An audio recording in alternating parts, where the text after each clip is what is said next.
governing comes in. If you had a larger mandate, if you had a big Reagan lead, if you had a 30-seat majority in the House, that'd be different. And you kind of have to price it out based on what you have.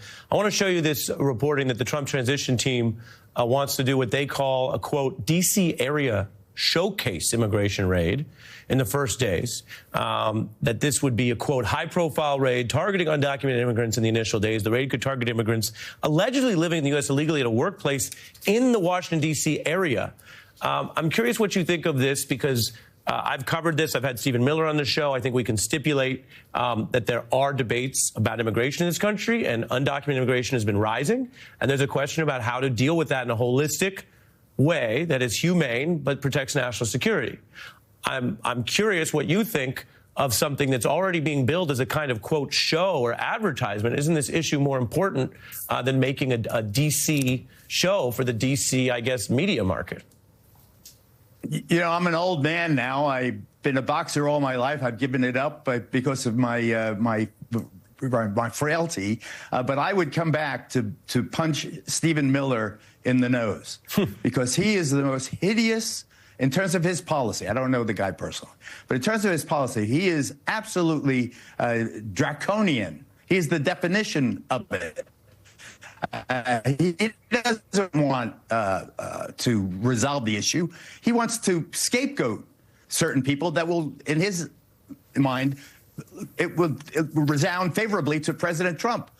I think that this is a horrible idea. A showcase of raids in the D.C. area. You know what that's going to do? It will heighten uncertainty in the immigration among immigrants. It will infuriate the Democrats. It will motivate that base. It will absolutely garner him no additional points. He needs now to use this bluster and use this moment and use these first 100 days to make deals. He prides himself on being a deal maker. He did in his other life when I knew him better.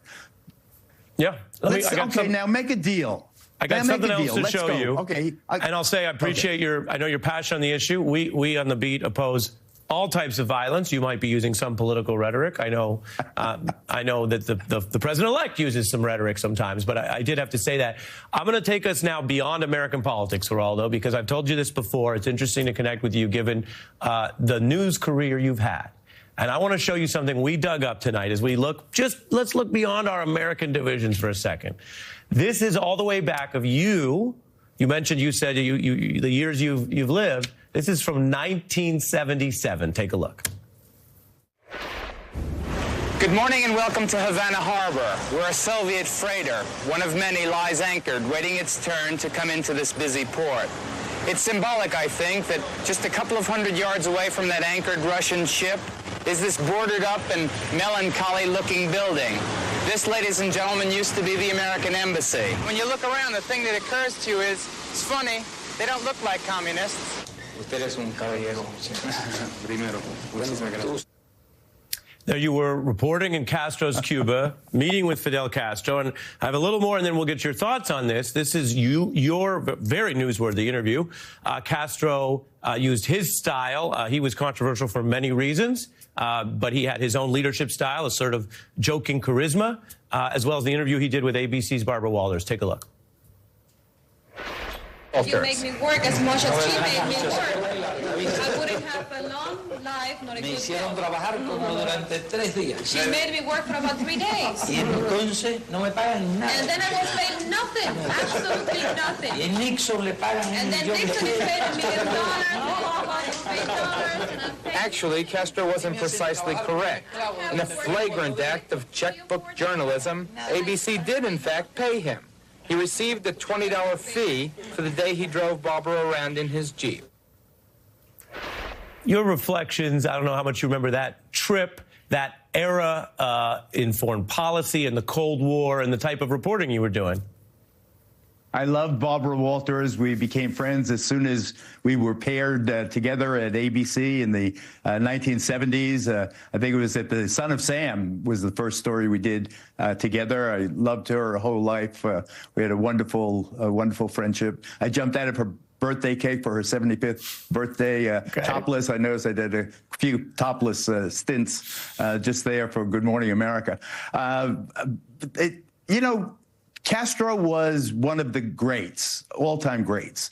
And I know a lot of people hated him as he came to symbolize the, communism and its grip on Latin America and, anti-Americanism and all the rest, defeating our friends at the Bay of Pigs and so forth.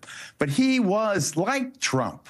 And I don't mean politically, of course not, but in terms of larger than life, in terms of that kind of ability to project and to control a room and to make people listen where they might ordinarily not listen. So I enjoyed that enormously. What he said in the interview was he wanted some talks with the United States, but he really didn't. He prospered personally, and I don't mean financially, but he prospered in terms of his image and all the rest of it by his opposition to the United States and by cracking the hold the United States had on Latin America. But he was an historic figure in many, many ways. And it was a wonderful experience for me. I was on at 8:15 every morning on Good Morning America for 10 years, 10 years. And I was someplace else every week, and it was a wonderful growing experience for me, and to be representing a network and to be with Barbara. We also did the Panama Canal together. That period, the 70s, where Latin America really was fraught back in the news, with this issue. It was really a wonderful growing experience for me. I'll make you a deal, Geraldo. You keep coming back and talking to us about the news of the day and some of the characters you've come to know, and we will sprinkle in some of the hits from the vault when we can. Appreciate seeing you, sir. Okay, yeah, it's been a pleasure. My prayers to the people in California and absolutely with this on everyone's mind.